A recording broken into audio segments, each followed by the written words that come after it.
Hindi ako naniniwala sa work-life balance. I fell in love with my job. I fell in love with what I was doing. And naging obsession siya sa akin. Anything it takes to make the company successful, yun yung job title ko. And I think that's what helped me to go from an admin executive to a director. You mentioned about being betrayed in your business. In not so many words, what happened to me was, sarili kong savings, binalik ko sa business. Nagbenta ako ng car. Nagsimula ako sa wala. Kaya ko ulit magsimula. Yun yung lagi kong iniisip. Whether it's God, whether it's the universe, may plano for everything.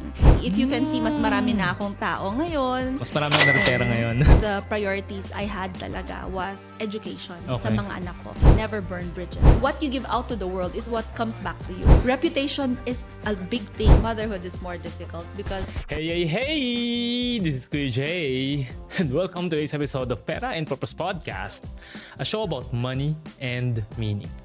My aim is to use money as a tool to live a meaningful life. And ang episode natin today is very special kasi itong ating first in-person interview, which is powered by ProFriends in support of their ProAngat Talks, which is an initiative dedicated to uplifting Filipinos in Dubai through upskilling, personal growth, and meaningful connections. Sa episode na to, I sat down with my friend Maribin Eustaquio, the founder of E-Zone Business Setup, a mother of 3, and the board of director for the Philippine Business Council, Dubai, and Northern Emirates. Ang journey niya is nothing short of extraordinary kasi she pursued not one, but 3 majors, okay? Psychology, legal management, and nursing, before stepping into the world of finance as a stockbroker in the US. Then she moved to Dubai 15 years ago, where she started from the ground up as an admin. Her path was far from easy kasi dito sa episode na to, she opens up about the defining moment that pushed her to start E-Zone, facing betrayal from her own employees, and paano niya ni-rebuild itong company niya after that experience. And she'll also be sharing how she juggles motherhood and entrepreneurship without losing sight of her vision. And lastly, shinare niya rin yung mga hard-earned lessons that every business owner and working parent should hear. Ang story ni Maribin is not just about business, it's about faith, resilience, and proving that women don't have to choose between ambition and family. Ang daming nuggets of wisdom sa discussion namin na to, kaya ayoko nang patagalin ng introduction na to, and I want you to listen to this interview with Maribin Eustaquio. Ikaw talaga yung pinili ko for this episode like balancing about being a mom, being an entrepreneur, and I've seen your challenges as well. And it's something na many people can learn from kasi gusto natin na ma-empower mga Filipinos dito sa UAE na magkaroon ng sarili nilang path and they find the courage through your story. And before anything else, gusto ko muna simulan nito with a silly question. okay. Ano bang mas mahirap? Magpalaki ng 3 anak o mag-grow ng business?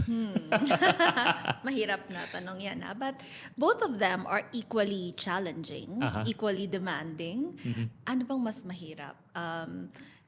Siguro mas mahirap maging ina.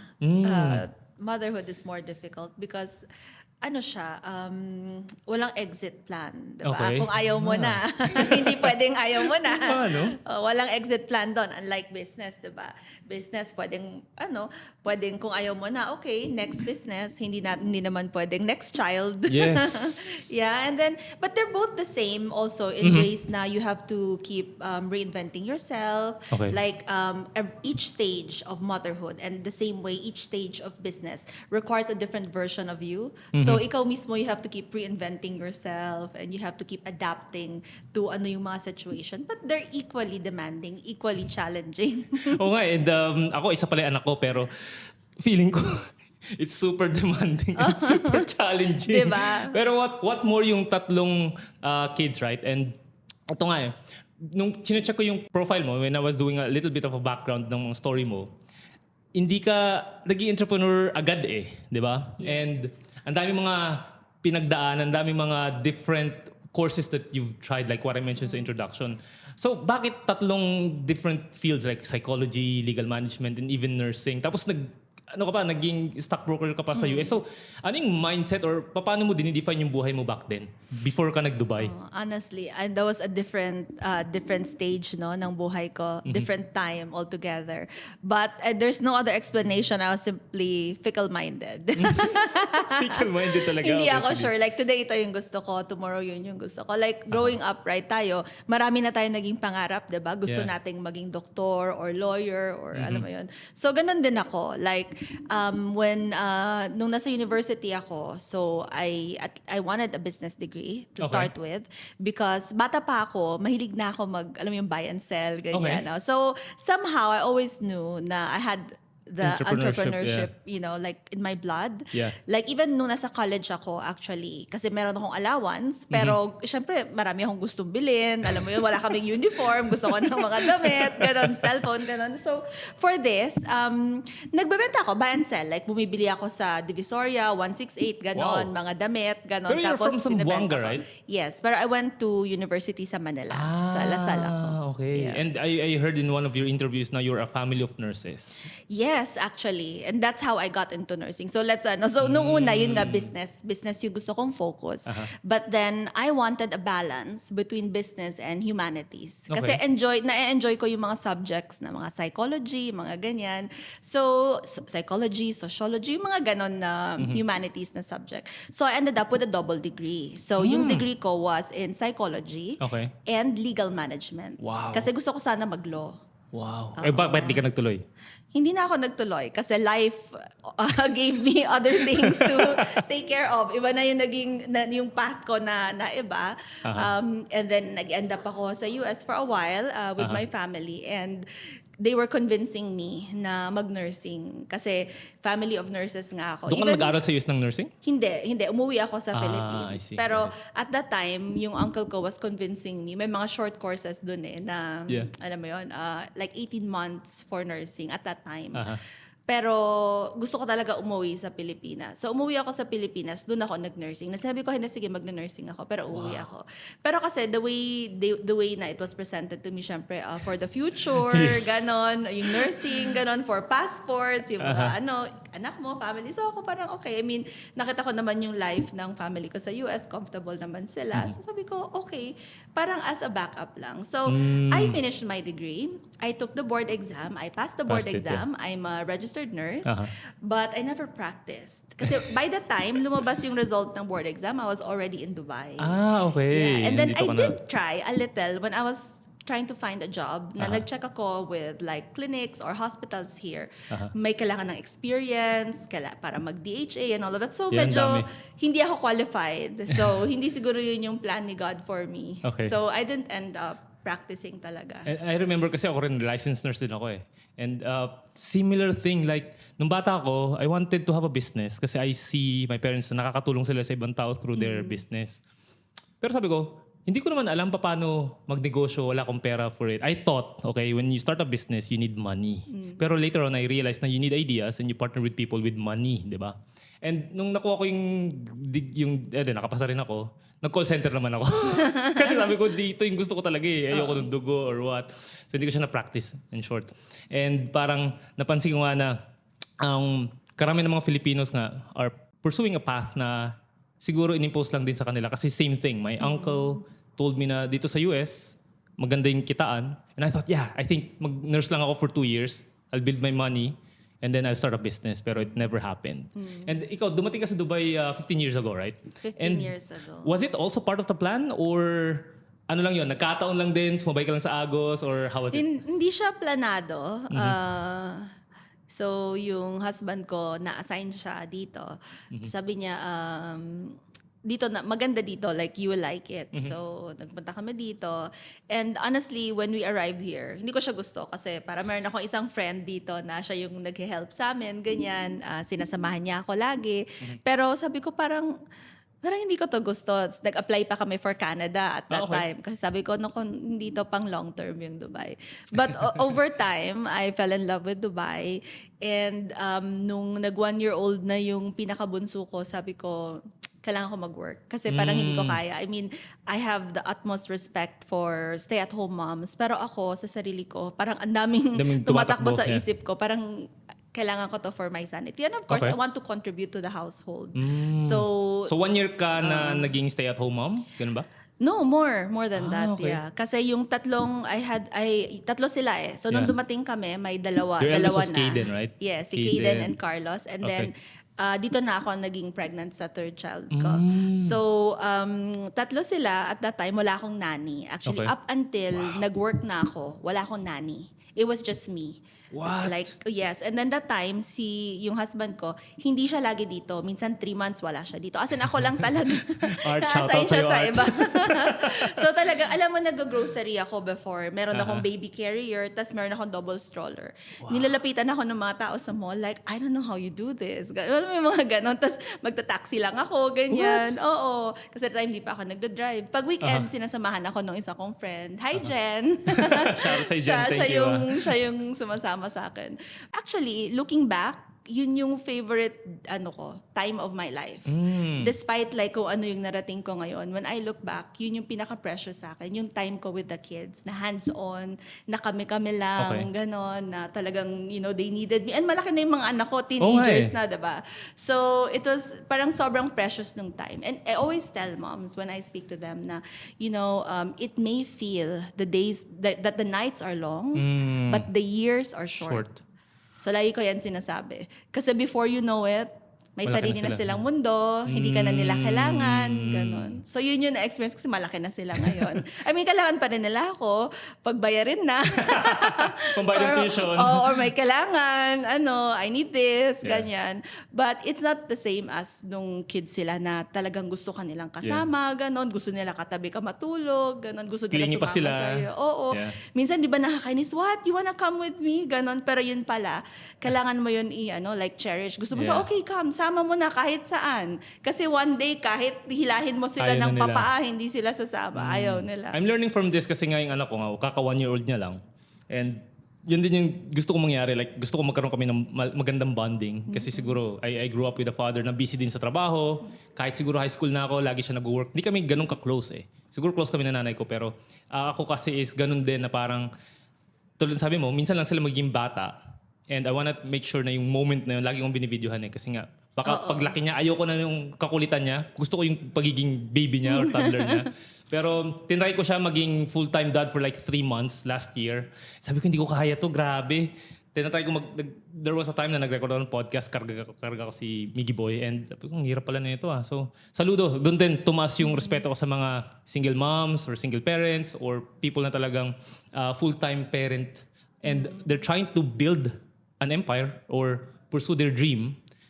Pero at the same time, you have such a huge responsibility. Kasi nga, like what you said, walang exit plan ng pagiging parent. And ito nga, gusto ko malaman is, kung kailan dumating sa moment o yung time na gusto ko ituloy yung pagbibusiness. And ano yung naging parang defining moment nun? Paano mo nasabi na, hindi, gagawin ko na to ngayon. It's now or never. Paano ba? Siyempre, nung nag-start ako ng career ko dito sa Dubai, siyempre bago lang kami dito, hindi ko pa talaga alam kung ano yung gusto kong gawin. So, nag-work ako, diba? So, Yeah. I worked in a business setup company. Back then, pioneer sila sa business setup. One of the, well, not the first, but one of the first Yeah, I know. to Yeah, set oo up. nga, laki. So, yung experience ko talaga was in business setup. Now, this has nothing to do with any of my courses, psychology, legal management, nursing, or Series 763. Nothing to do with all of that. But sabi ko, when I was working, choosy pa ba ako? Like, syempre, pag nagsisimula tayo, we cannot demand. Yeah. Like, I realized na, sa Pilipinas that time, LaSalle graduate ka, it means something. Sa Dubai, pakialam nila. Di ba? Pakialam nila sa ka nag-graduate. Wala nga silang pakialam sa degree back then, di ba? Wala silang pakialam. Ganon. So, I have to start somewhere. So, when I started working talagang entry level, like admin. Okay. Like, yun talaga. And I fell in love with my job. I fell in love with what I was doing. And naging obsession siya sa akin, naging passion Talaga? siya. Oo, so lahat ng pwede kong malaman about this Business job. setup, oh. And then like weekends, inaaral ko siya, binabasa ko yung mga law review about sa mga mga laws ng UAE related to commercial companies. Okay. Lahat binabasa ko. Tapos nagbabasa ako ng mga case, anything available online to actually teach myself. Kasi at the time, wala naman talaga nagturo sa akin. Aha. Like when I was working, yung company na pinagtatrabahuhan ko, we were doing free zones. Okay. And then, sabi ng boss ko, ano daw kami, mainland. So, Okay. walang nagtuturo, ganun. So, self-taught. Self-taught talaga.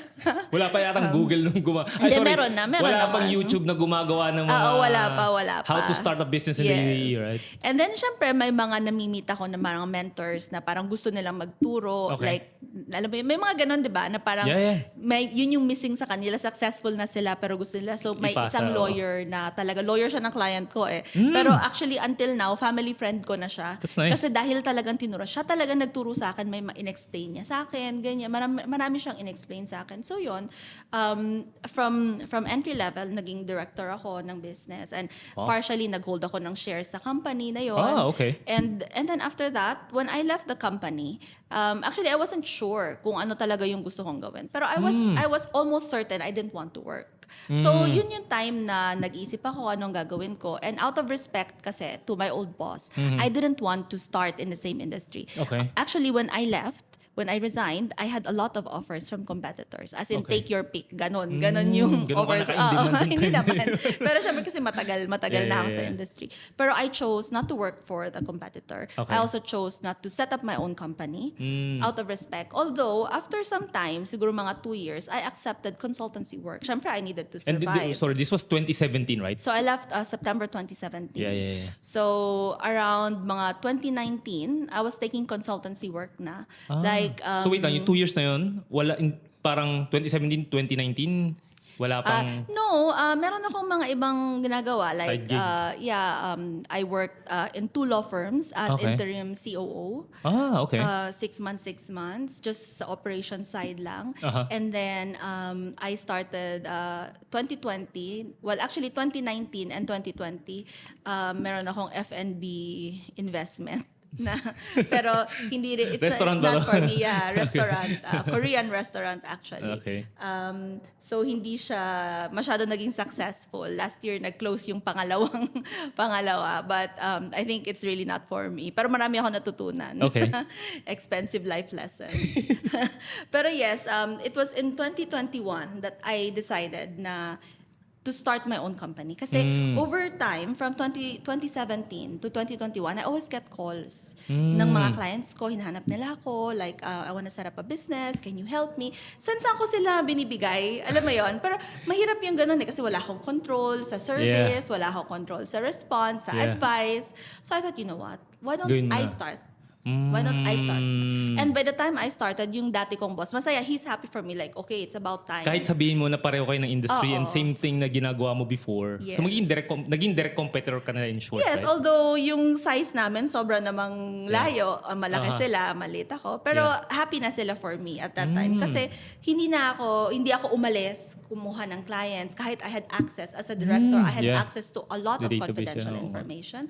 Pero I chose not to. Like kahit na may hiatus, like you know what, when I started in 2021, I started March 2021.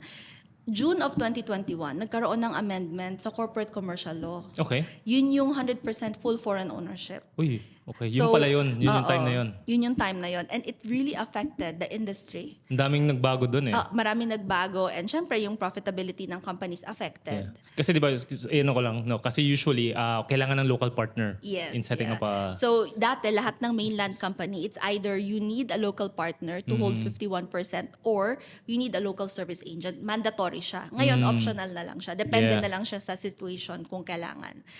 Mandatory na lang siya for certain high-risk na mga business activities. So, dito nag-start ka? You said you started from scratch. Pero, alin ba yung hardest part dito? Is it gaining clients or... is it the mindset shift from being an employee for a very long time? So, ano yung Kasi di ba, pag nag-start ka ng bago, pinakamahirap is yung mag-start, right? Itong podcast na to, ang hirap nito para sa akin. Pero I understand na it's part of the process. And for you, I know na ginagawa mo na yung ganong type of activity or service before as an employee. Pero iba siya pag nag-start ka ng sariling business eh. Kasi you need to do everything, right? So ano ba yung naging mahirap sa'yo? Syempre, challenge yung Calling all women who are balancing career, family, and personal growth. Join us for Paranga Talks on March 23 from 2 p.m. to 4:30 p.m. sa Pro Friends Sari Sari Store, Burjuman. Ang topic natin is about modern womanhood, balancing ambition, parenting, and self. Moderated by none other than Mariben Eustaquio. Powerhouse ang ating panel discussion kasi we are joined by Mary Joy Laquihon, brand manager for Nespresso Middle East and Africa, Mary Jane Alvero, who is the group CEO for Prime Group, and Louis Dacosta, content director for Tag Radio. If you're juggling work, family, and personal growth, this is a conversation you can't miss. See you there!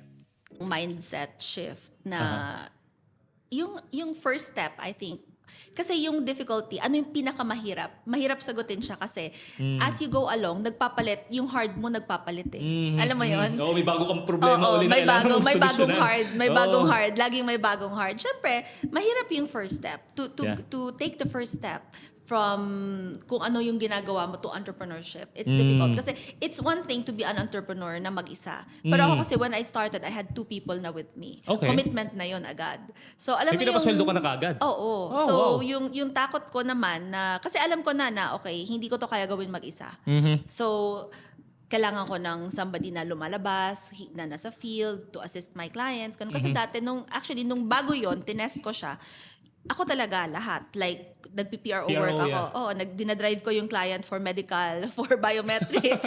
Alam ko yan. Matrabaho yan. Kakain ng buong araw mo yan. Oo, as in lahat. Like yung mga dati naming drivers sa dati naming company, oh, you're here! What are you doing here? Oh yeah, I'm assisting a client. Diba? Dati ako yung director Yeah. nila, ngayon nandun ako. But it's okay. Yeah. Ganun talaga yung buhay, diba? Dapat lagi kang grounded. Dapat ready ka. Kahit ano yung trabaho mo. And even when I was working, never yan naging part na, yung thinking ko lagi is that hindi ako like director ako, manager ako, ganun. Wala yan sa mindset ko. Lagi kong iniisip na yung job title ko is not kung ano yung nasa papel. Ang job title ko, isa lang. To Ano? make the company successful. So anything it takes to make the company successful, yun yung job title ko. And I think that's what helped me to go from an admin executive to a director. Interesting. So that parang naging ka, CSO, Chief Success Officer. Oo, ganon. Yun lang yung title. Kaya medyo meron akong konting pag nakakita ako ng mga employees or tao na, alam mo yun, na kino-question nila yung job title nila. Medyo I'm sorry, pero minsan nagiging judgmental ako sa ganon. Kasi parang, hindi ganon eh. Hindi ka magiging successful na nagbibilang ka ng ganyan. Yeah. And even pag may friends ako, natatawag sa akin, hingi ako ng advice, ang dami ko nang ginagawa. Bakit ganito?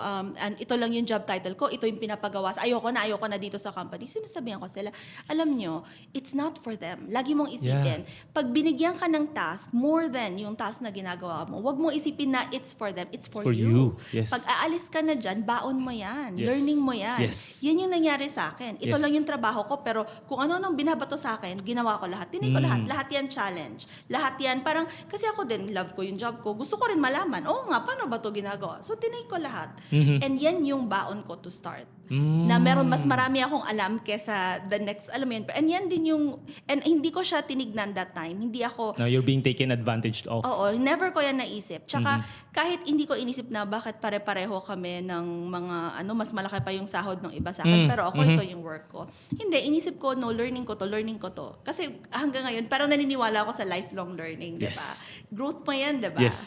So, Pareho tayo. lagi ko siyang tinatake. Like, okay, challenge. Minsan nakaka-frustrate, pero nag-help siya. Like, kung tinignan ko siya before, in hindsight, kung inisip ko siya like ng maliliit na bagay, I don't think nag-succeed ako. Like, as far as nag-succeed ako. Kasi, like, sa company, nung nag-work ako, na-overtake ko yung mga tao na nauna sa akin. And not because gusto ko, yun yung plan ko, Yeah. but because nag-focus lang ako sa success ng company. Yun lang yung mind ko, hindi sa success ko. Yun yung naging secret, I think. So parang yun yung end goal mo, no? Parang siguro kung hihimayin ko to, i-reverse engineer ko how you think, parang you begin with the end in mind. Ano yung definition ng success for the company? Okay, magkaroon ng maraming clients o kaya mataas yung customer service, that's success. And siguro like what you said, no? Hindi mo kailangan na you had it all figured it out. Kasi inaral mo siya at every level bago ka naging director and until naging entrepreneur ka? Na-touch nga ako kasi yung may-ari nung company kung saan ako nag-work for a long time where I learned everything. So, nabenta na yung company. No? So, yung isa sa mga boss ko, dalawa silang co-founder, nag-post siya sa LinkedIn na thank you. And then, nandun yung name ko, like number 3. Nandun yung name ko na. So, sabi ko, may message ko nga siya, lot, right? na-touch ako na parang, okay, it's been 8 years since umalis ako sa company. Na for him to still remember kung ano yung contribution ko sa company, it means a lot. Wow. And tell me about itong time na you're growing your business and you're still raising your kids, right? Paano yun? Mayroon ka na bang, paano mo hinahati yung oras mo with them? Ito, kasi iba-ibang phase to eh. Like raising a child, iba-ibang phase yan, di ba? And having a business, iba-ibang phase din yan. And habang bago siya, kailangan mo talagang pagtuunan ng time, energy, everything.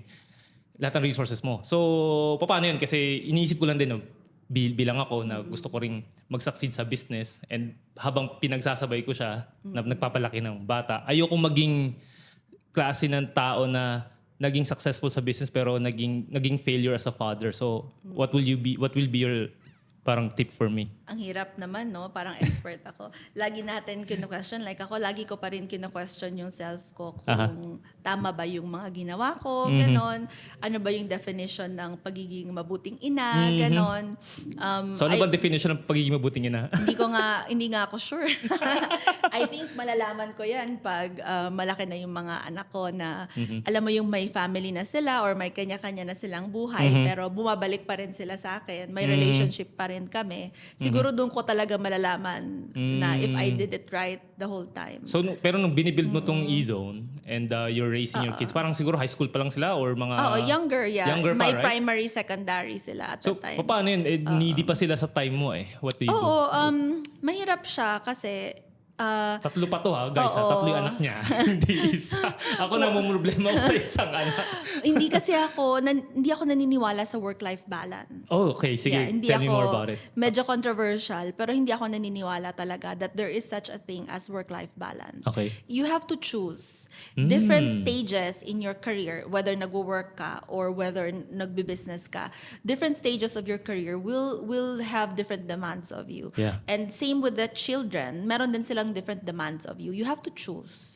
Like, okay, for example, may times na like, kailangan ka, dahil may sakit yung anak mo, wala kang balance. Kasi nandun ka, family yung uunahin mo. Yeah. Hindi mo pwedeng sabihin, wait lang, may sakit yung anak ko, pero 8 to 5 magtatrabaho ako. After this, kailangan ko na yung balance with family. Hindi pwede. Kailangan mo mag-step out ng role na to and mag-focus doon.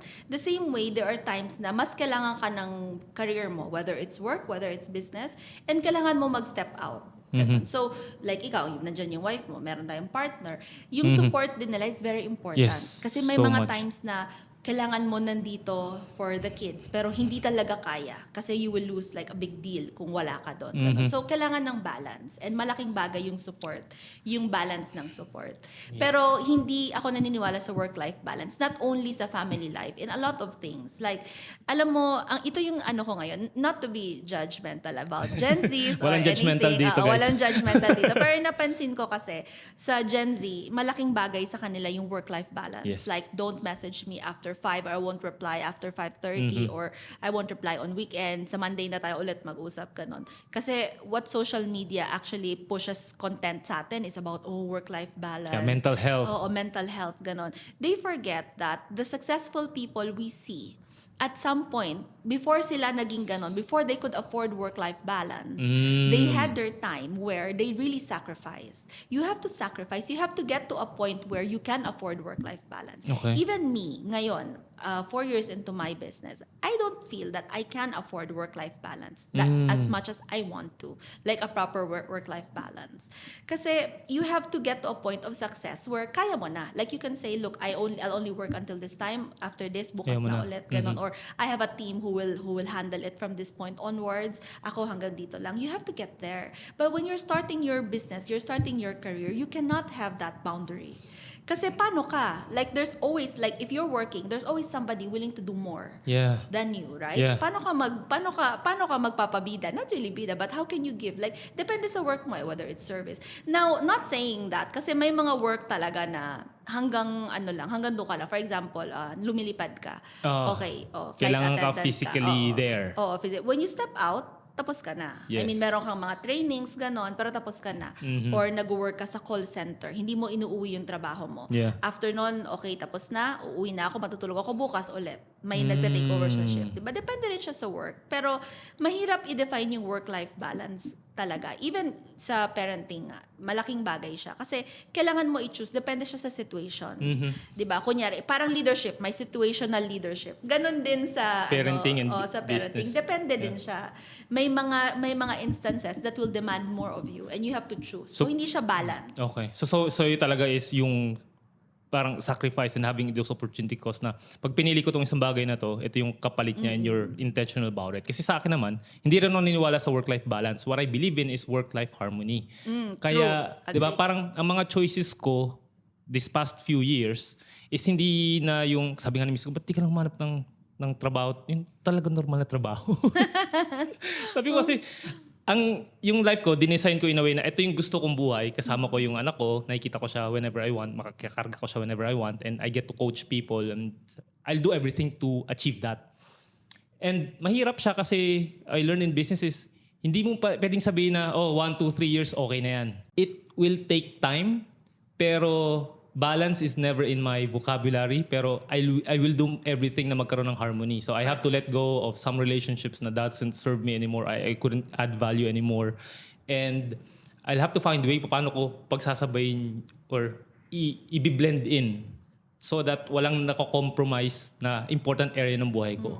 Right? And I think it's something na very important kasi sometimes like kanina, I slept around 2 a.m. na just to finish yung pag-edit ng podcast and other things that I'm doing. Kasi nga, doon lang tulog di anak ko eh. Diba? So, merong ganong moments of imbalance pero I would say na gusto ko nang gawin siyang harmony kasi parang sa akin parang ayoko ng word na sacrifice eh. Parang ewan ko, parang negative siya sa akin na. Pero maganda yung sinabi mo dahil akala nga ng iba na what they're seeing outside is yung result na eh. Pero they don't want to do the work. Yes.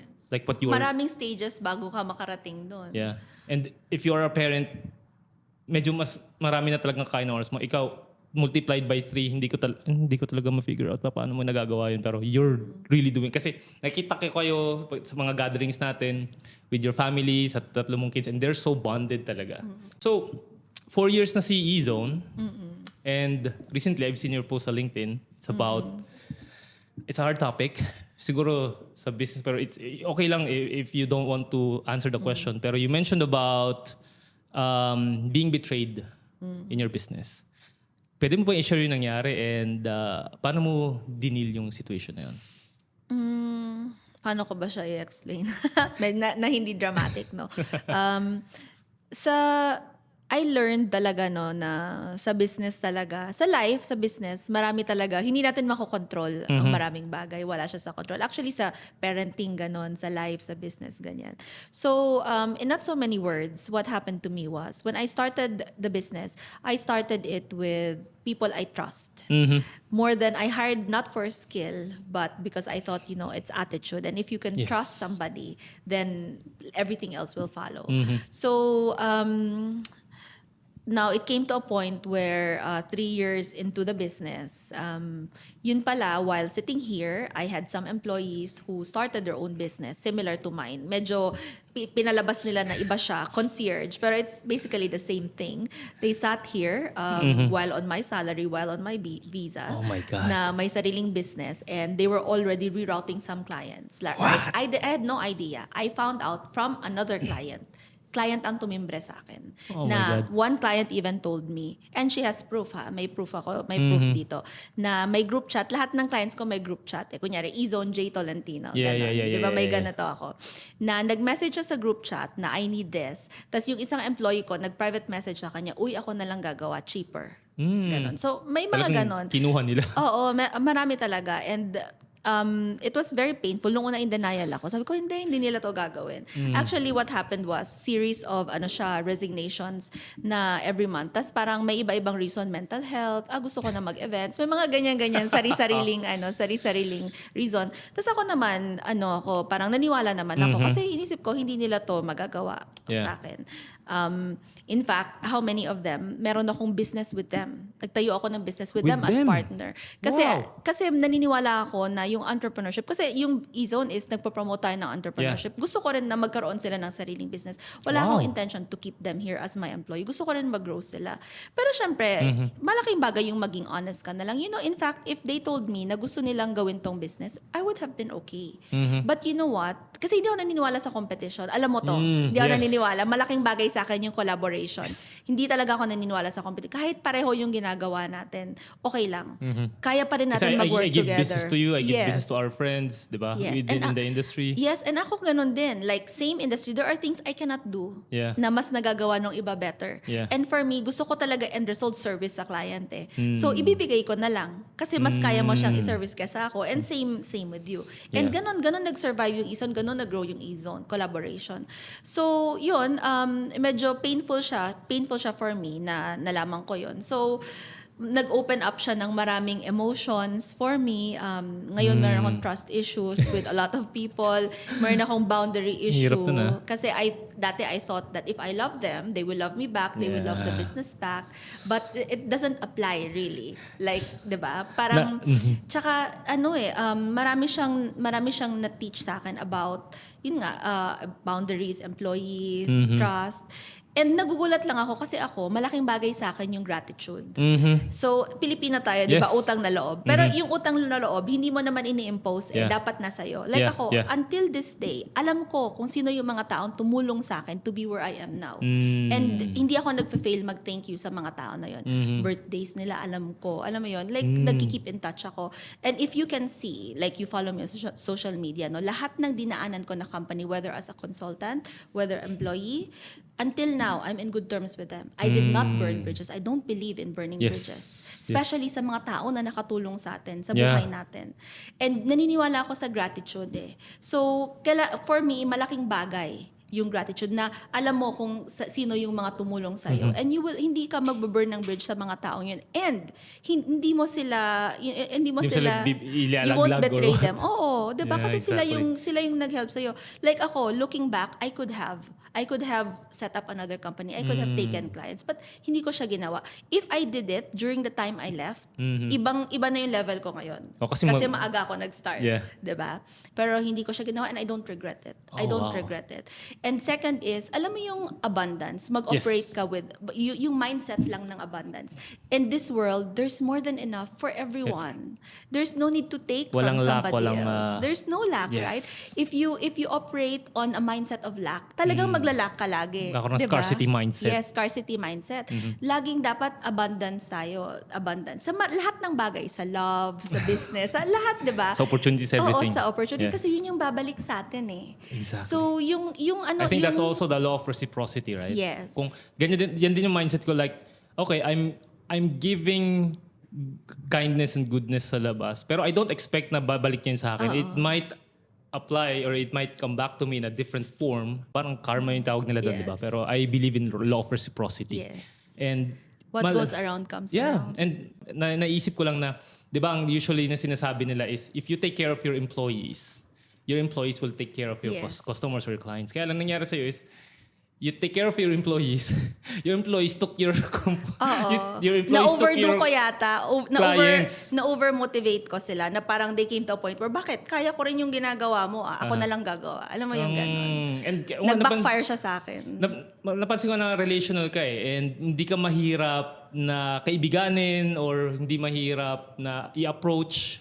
And do you think, when you talk about boundaries this time, paano mo na siya ginagawa? Like with the employees that you have now that has stayed and are truly loyal to you and the people that you meet sa bago mong, new people that you meet? Paano na yung pag-set mo ng boundaries? Unfortunately, I don't know if it's unfortunate, pero ngayon hindi na ako ganun ka-friendly like sa employees ko. Work na lang, and then syempre may time na we go out as a team. Pero it wasn't like before. It was very personal to me. Everything was personal eh. Parang in-understand ko ano yung dream mo, ano yung pangarap mo, ano yung gusto mong gawin. Gusto mo mag-Europe? Yun yung susuportahan ko. Susuportahan kita, alam mo yun. I'll even pay for your Europe trip. Wow. Alam mo yung ganon. Wow. Na sobrang ako na parang ano ba yung pangarap mo? Ano ba yung gusto? Ano Parang si importante Simon sa'yo? Squibb, Oo. what's your dream? Oo. Di Ano ba? ba yung gusto mo? Like, anong important sa'yo? Title ba? Gusto mo ito yung title mo? Sige, ikaw yung group director. Ganon. Kasi importante to sa'yo. Alam mo yung ganon.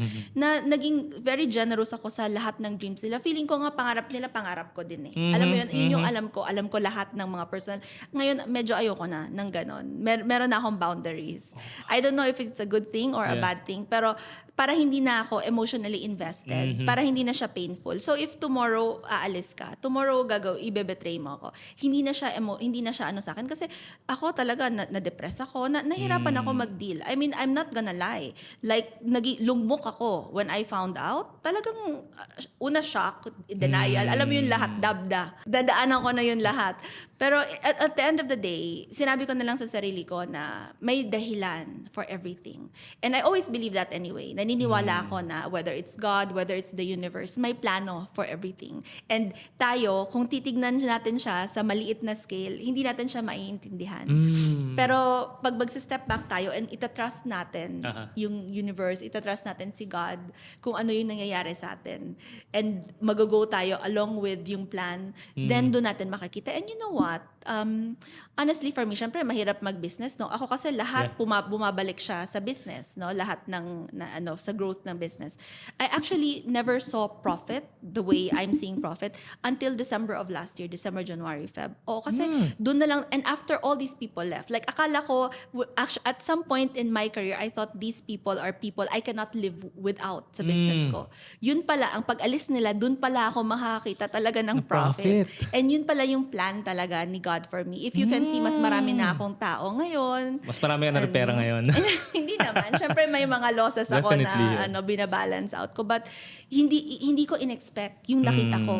Like kung ano yung nawala sa akin nung whatever. Kasi may computation na may audit ako. Yes. Kung ano yung nawala sa akin. And I'm not even sure it's accurate. I'm sure may mga hindi ako alam. Pero kung ano yung nawala sa akin, binigay sa akin ni Lord times 5, times 10. Hindi ko siya in-expect.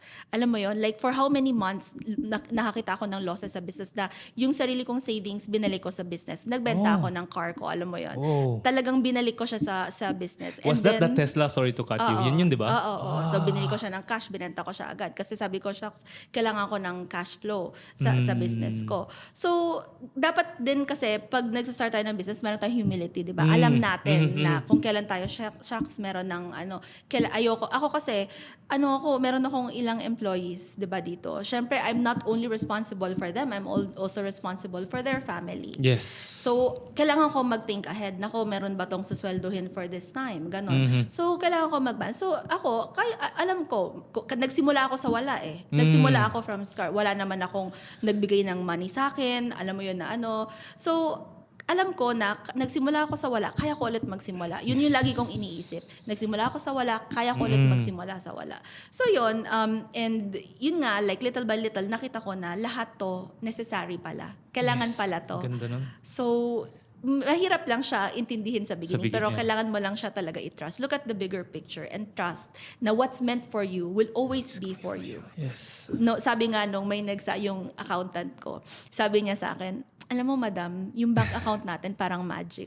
Sabi ko, bakit? Sabi niya, grabe, pag end of the month na, parang biglang, uy, saan galing to? Sabi ko, actually, ako, na-feel mo pala din yun. So, dalawa sila sa accounts, nag-uusap ko. Sabi nila, oo, grabe. Like, over how many years working with you, ganun talaga. Para siyang magic. Bigla na lang siyang, uy, kailangan na natin magbayad. Uy, nandyan na lahat ng kailangan natin. Oo, bigla na lang siya. So, galing ah. Sabi nung accountant ko, kasi madam, sabi niya, meron daw silang paniniwala sa Islam na parang what's meant for you. Parang kung people can steal from you, but they cannot steal from your faith. Yun yung sinabi niya. Sinulat ko pa yan sa papel, no? Sabi Ganda ko, nun, oo nga, no? Ang ganda nun, ah. Sabi ko, wait, susulat ko yan. Sinulat ko siya. So, parang ganon yung nangyari sa akin na kung yung journey ko as an entrepreneur, as a mother, lahat siya provision. Alam mo yun, kung ano yung meant for you. Like, even as Part a talaga parent, one of the priorities I had talaga was education sa Okay. mga anak ko. I wanted to make sure that I give my kids the best education I can afford. Siyempre, iba-iba, di ba? Iba-iba yung natin ng education. So, yung school ng mga anak ko, sa totoo lang, ang mahal nila. Like, kaya kong bumili ng bahay sa Pilipinas every year for their Yes. tuition. And hindi ako nagtrabaho sa company na binigyan ako ng, alam mo yung tuition allowance. Talagang sa sweldo siya, sarili siya. And even now, as an entrepreneur, syempre sarili, di ba? Yeah. So, yun yung, sabi mo nga ayaw mo ng sacrifice. Pero yun yung balance ko na yung sacrifice siya for me. Like, I could go on trips or I could buy this, I could buy that. But I didn't. Nilagay ko siya talaga sa tuition. Yeah, I call that opportunity cost. Opportunity cost. Yeah. Siguro, nakita ko siya syempre, when my son went to an Ivy League school, parang, oy, okay, worth it pala, ganon. Syempre, pero iba-iba kasi yung kids eh. Yung parenting, may isang anak ka, but you will learn na kung madadagdagan siya, you will learn na, iba-iba yung mga bata, iba-iba yung temperament, iba-iba yung ugali, iba-iba may focus sa academics, walang pakialam sa academics, kailangan mo mag-balance. Gusto niya mag-artista pala, o gusto niya, alam mo, kailangan mo mag-balance. And then, kailangan mo maging supportive, ganon, sa mga bata, sa mga dreams nila. Like, yung isa gusto niya talaga sa education, okay, fine. Yung isa gusto niya talaga sa theater, okay, fine. Ito, Okay. dito You tayo. just support them, ah? Oo, kailangan mo siya Okay. i-support na kahit hindi yun yung gusto mo for them. And yun nga parang inisip ko, no? Pero bago ko mag-proceed, ang dami mong nuggets of wisdom na shinare na gusto ko sanang balikan ng konti kasi parang yung when you talk about na yung situation mo at the present moment, pwedeng iba yung narrative niya for you. Mahirap siya in the short term na parang you label it as a failure, you label it as being betrayed, you label it as something na negative. Pero looking back, like what you said, no, yung at the long term, it's part of the process. It's part of the process. And a lot of people don't want to go through that process kasi nga it's painful, it can be humiliating na ikaw masyado ka nagtiwala and hinayaan mo, kasalanan mo yan eh. May iba, other people might blame you for you're so kind and yan na pala mo. And probably some people Gullible. gullible ka. And yung labels na yon pwedeng masabi mo sa'yo na hindi, kasalanan ko to kasi nga minsan nagiging totoo siya, right? And those words can become or it can manifest on the outside. Pero for you were able to use that as a way to bounce back higher. And ito yung gusto ko rin sabihin sa mga tao na failures is not the opposite of success. It's part of it. And pinakita mo siya talaga through this conversation and you were able to navigate those path na hindi kayang gawin ng kaya pero ayaw gawin ng karamihan ng tao. And siguro if there's one biggest lesson in business that you've learned, ano yun? On your top of mind, huwag ka na mag-isip, pero ano yung nasa top Siyempre, of mind right now? madami, diba? So, siguro right now, because of everything that happened to me, never burn bridges. Okay. Never burn bridges. Napaka-importante. Lalo na kung nasan tayo ngayon. Nasa Even if the Dubai. people who betrayed you, you never burn bridges No, to them? syempre you have to choose, right? You have to choose. Okay. But, okay, Akala ko lang. ikaw na. Maganda yung balik mo. Oo. Pero, of course, there are times where you have to burn bridges, yes. But, when it's not necessary to burn bridges, don't burn bridges. Gets mo? So, like ako, I know, itong E-Zone, okay? When I set up the business, syempre, hindi siya backed by investors. Alam mo, wala akong gano'ng kadaming pera. Na-build ko yung clientele ko ng up to 600 clients na 95% referral based. Wow. Malaking bagay yun, di ba? Alam Speaks mo to. a lot of volume sa So, referral ano mo. based yung business. Ngayon lang, recently, since June, we have a digital director who's very good in marketing. And now we nice. have marketing leads. We're closing marketing sales na hindi directly involved ako, which is really great. Kasi napagod na ako actually. Iisa lang yung katawan lupa ako eh. Hindi ko na kaya. Na parang, uy, grabe pagising ko. I'm not complaining. I mean, please continue to message me and call me. Yeah. It's a good problem to have. It's a good problem to have. Pero kasi minsan hindi na ako nakaka-reply on time, ganon, na feel ko na parang bakit ganito si Maribel hindi na sumasagot? Kasi hindi ko na kaya, ang dami na talaga. So it's good ngayon na like yung team ko ng salespeople, 7 na sila. Dati yung pinakamadami ko, 4 lang. Ngayon, alam mo yun, nag-grow na talaga yung team. Thank God. And nasa plan talaga to ni Lord. I think lahat ng nangyayari. But anyway, ano ba yung sinasabi ko? Nakalimutan ko. you burn, you choose yes, the bridges burning that bridges, you will right? be burning. So, I felt na nakarating ako dito because of my relationships. So lahat ng trust, lahat ng respect na binigay ko sa world. 'Di ba alam mo part ako ng BNI, 'di ba? Yeah. BNI Givers Gain. Givers It's all Gain about Givers mentality, Gain. yes. So lagi ako natatawag sa education slot to talk about Givers Gain kasi very passionate ako about it. Sinasabi ko nga one of the reasons why siguro nandun ako sa BNI, naniniwala ako nagre-resonate sa akin yung Givers Gain eh. And Givers Gain for me is not just about business, it's about life. Na kung what you give out to the world is what comes back to you. Yeah. Whether it's a Same yung mindset sinabi mo of kanina, right? Yung mindset of abundance, diba? reciprocity, gratitude, lahat. Gratitude, yes. So it's everything. Givers Gain is everything. So that's why sinasabi ko nga never burn bridges kasi yung babalik sa'yo is yung network mo, yung mga nakapaligid sa'yo, sila ang magli-lift sa'yo. So maliit lang yung Dubai, 'di ba? Maliit lang yung Dubai. So reputation is a big thing. Malaking bagay ang reputation dito. Yeah. Pag sisirain mo yung name mo, it's not worth it. Sisirain mo sa maliit na bagay. What you'll earn 50,000, you'll earn 100,000. Sisirain mo yung reputation mo just because of that. Why? 'Di ba? It's not worth it. And Kasi kikitain mo yan in multitudes. True. Just do the right thing. And yung pangalan mo ang biggest asset mo eh. Yeah. And people, yung mga nangyari sa'yo, it's not a reflection of you. How you responded to what happened to you is the reflection of you. How you responded, not reacted. Diba? Kasi if you reacted negatively sa mga nangyari nga, then baka wala ng e-zone. Baka wala ng I would say. e-zone, oo. Kasi you are the one running the business and your mental health is so important for this. Now, coming to a close, no? Sabihin natin na everything has been said and done after 5, 15, 20 years.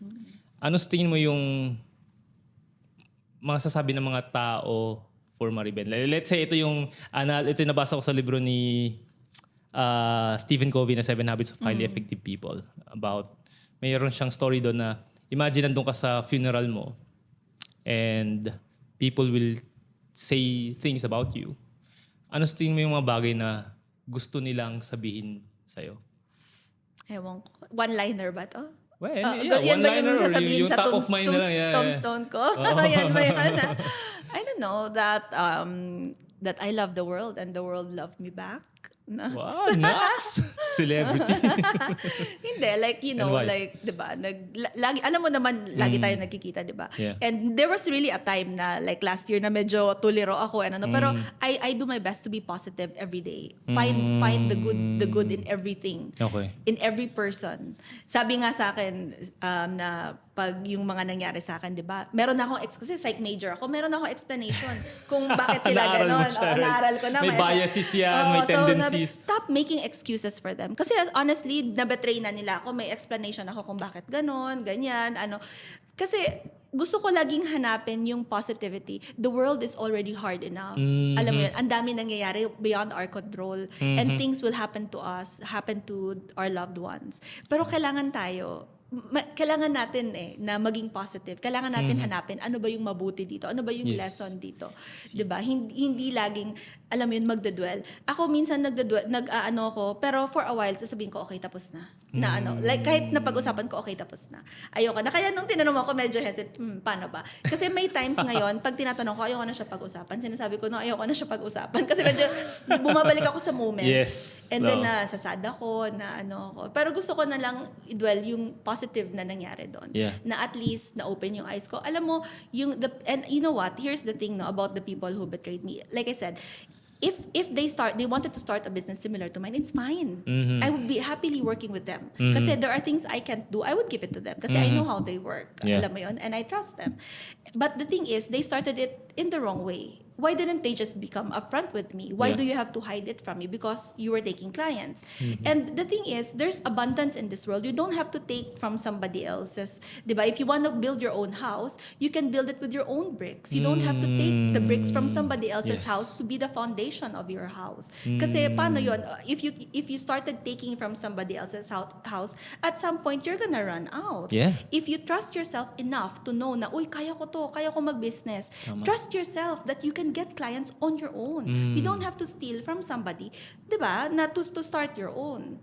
Yun lang yung gripe ko doon. But at the end of the day, I want what's best for everyone. I want Yeah. everyone to succeed. Alam mo yun, hindi lang ako sarili ko. Ikaw gusto Yeah. ko mag-succeed. Lahat ng tao. Kaya nga ako nasa business council, 'di ba? Exactly. Naniniwala ako sa community. And yun parang yung binibigay mo nga sa kanila is also like what nag-resonate yun sa ating topic is yung conversation natin is really yung mga bumabalik sa'yo, right? And may isang quote na it's about anger na anger is like drinking poison expecting other people to die, diba? Parang, if you hang on to that anger, hindi naman bumubuti or sumasama yung buhay nila. Yung buhay mo yung nagiging affected. Kaya what you are saying na if I just look at the good things, then I'll see the good things. Yes. Diba? And you learn from it. And you learn from You it. take that and you move on with that. And that's Not move on with the negativity. a lesson na you always, ito yung lagi sinasabi, no? It's a great story to tell. Na if I'm in a situation na hindi pabor sa gusto kong outcome, I always tell myself na this is a great story to tell. And I'm so excited to share this to the world. Kasi you own that story. And people can learn from that story. And so yun, ang ganda. Kulang ang isang oras sa pag-uusap natin. Pero kung gusto ka ma-reach nung ating... by the way, ito palang ating conversation is about yung sa Pro Friends na Pro Angat Talk. And you'll be hosting itong event sa March 23. Ikaw yung moderator. Yeah. So ang topic is about modern womanhood, balancing ambition, parenting, and self. So if you are in Dubai, umattend ka. This is on March 23, 2 p.m. to 4:30 p.m. if you wanna see Mariben. And I'd love to see you there as well kasi pupunta rin ako doon and tell something na what are the things that you've learned from our conversation and connect with us kasi we want more Filipinos to hindi naman kailangan maging entrepreneur but rather choose a path that they really want to live by, right? And saan ka ba nila makakontakt, Mariben, if they want to get in touch with you, see how fashionable you are? Hindi ko na discuss about being about being fashionable, pero I think it's so important for you for you to really express and parang ano ba, ewan ko kung ano ba yung gusto ko sabihin Actually, about it. positive. Yung ginagawa ko, yung one outfit a day. No, ano Oo lang nga. yun. I struggle with consistency. Unlike you, ikaw magaling ka doon eh. Discipline I and wish. consistency. Yun yung yun yung mga struggles ko sa personal level. I can start something minsan pero hindi ko siya nakikip up, like you want to start like a regimen, alam mo yun, workout, ganun, hindi ko siya na-maintain. So sabi ko, I'll start with something simple and see how I can maintain it. And if you look at my Instagram, for how many years ko na siya ginagawa pero on and off. So I'm trying, every year I'm trying to be consistent in a small way lang. Maliit na bagay lang siya for me. And also it's a little bit positive. Like I want to feel good kasi it's so hard, by the way, na kailangan, alam mo, na-realize ko na importante tayo as individuals, as mothers, actually, as entrepreneurs, importante na mahal natin yung sarili natin. Yeah. Hindi siya pagiging bilib sa sarili, kundi Yeah. kung hindi natin mahal yung sarili natin, hindi tayo pwede mag-share ng love, whether sa Yeah. anak natin. You can't give what you don't have. Yes, you can't give what you don't have. And ayoko, yung mga tao, na-realize ko yung mga taong very negative, wala silang love for themselves. Mhm. So, importante na love natin yung sarili natin para kaya natin mag-share ng love din sa ibang tao. Para kaya natin maging happy for other people. Kasi may mga ganun, hindi nila kaya maging happy. Bakit? Kasi hindi ka happy sa self mo. Importante. And they'll just pull you down. Yes, oo. So, yun yung ano. But if you want to contact me, Mariben at e.zone, Okay. MARIBEN at e.zone, or Instagram. Yon. No, ilalagay ko yung kanyang social handles dito sa description natin podcast. And that wraps our episode for today. But before I let you go, I hope you can listen to our episodes of Pera and Purpose Podcast on Spotify, Apple Podcasts, and other podcast streaming platforms. Muli, ito si Kuya Jay, kasama si Mariben Eustachio, telling you to prosper with a purpose. See you sa next episode. Bye-bye!